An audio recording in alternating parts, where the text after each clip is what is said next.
Zdar všichni, já vás vítám u tohle videa a tady to video bude kecáme se Zachym #9.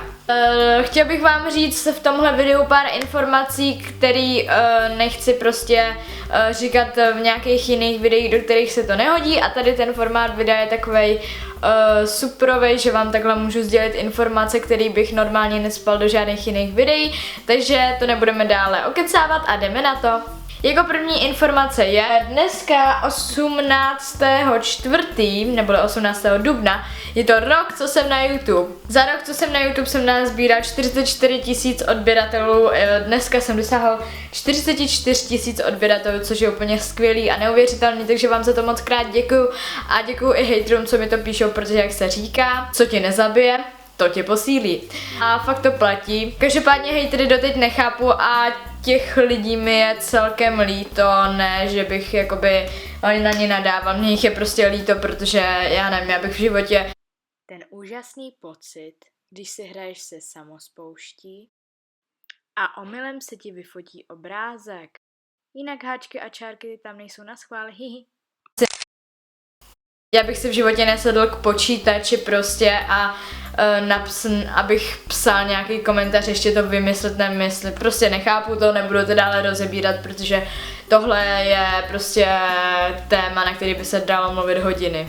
Tak jo, takže všem moc krát děkuju za přízeň mým fanouškům a děkuju, že koukáte na moje videa a tak dále, a teďka bych chtěl teda natáčet takový propracovanější videa, protože rok už je dlouhá doba. Další dotazovaná věc je můj Instagram. Můj Instagram Zachy_Zachara se asi smaže, já nevím, každopádně je zablokovaný a teďka to teda už mám ošetřený, takže už se nezablokuje, což je super, je to nový Instagram, jmenuje se Zachy_Zachara, takže úplně stejný jako ten starý, akorát tam je o Ačko navíc.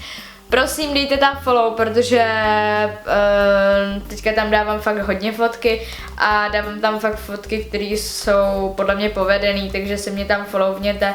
Takže prostě Zachy_Zachara, dejte tam prosím follow a myslím, že tam mám celkem dobrý fotky, takže by to bylo fakt hrozně super. Mám tam zatím 11 fotek, ale myslím, že ty fotky jsou fakt jakoby dobrý.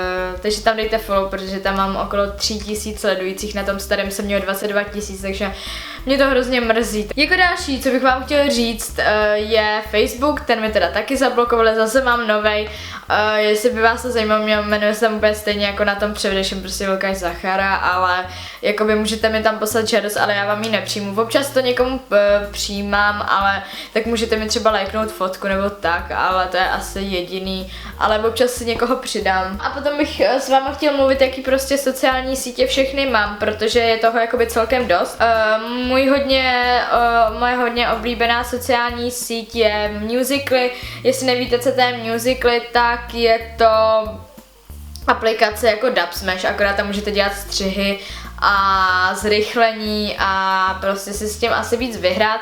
Každopádně tam jsem hodně aktivní, takže si mě tam followněte, takže tam si mě určitě followněte. Jako další moje oblíbená aplikace je Hive, který jste u mě určitě slyšeli. Budu tam teda dělat Ask, takže si mě tam jakože najděte, jmenuje se to chatování se Zachym a odpovídám tam poslední dobou hrozně moc, protože mě to fakt baví. Já jsem dřív na to neměl čas a ani se mi do toho moc nechtělo, ale teď tam je fakt málo lidí, ale fakt všem odpovídám, co to jde, a je to fakt super aplikace, takže si ji stáhněte a budu tam dělat Ask, takže jestli byste se mě na něco chtěli zeptat. Další je Twitter a Twitter poslední dobou já úplně zbožňuju, protože já nevím, nemá to tolik lidí, třeba poznáte youtubery víc, nebo prostě jak to říct, a Twitter je fakt moje oblíbená sociální síť a furt tam něco lajkuju nebo tak a mám tam follownutý prostě lidi, kteří mají úplně nejlepší tweety, Vistery, Gabča, Adam a tak.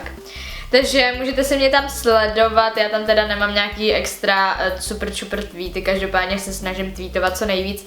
Mám tam teda zatím 157 tweetů, což někdo má třeba 22 000, ale tak já jako na tom nejsem zase tak úplně obezit.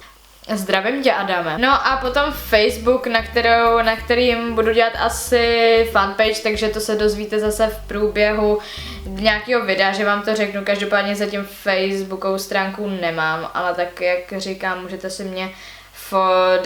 můžete mi dát sledování na mým osobním profilu, takže tak. To je všechno, co bych vám pro tohle video chtěla říct. Tak, ještě Foodshop soutěž, tak to vyhlásím v nějakém dalším videu, asi v tom Hive Asku. Na tom Hiveu jsem hodně aktivní, každopádně prosím vás, říkám furt, každopádně to nevadí. Zase mi to nezahlčte, protože se tam snažím fakt odpovídat hodně. Tak jo, mějte se moc krásně a ahoj u dalšího videa.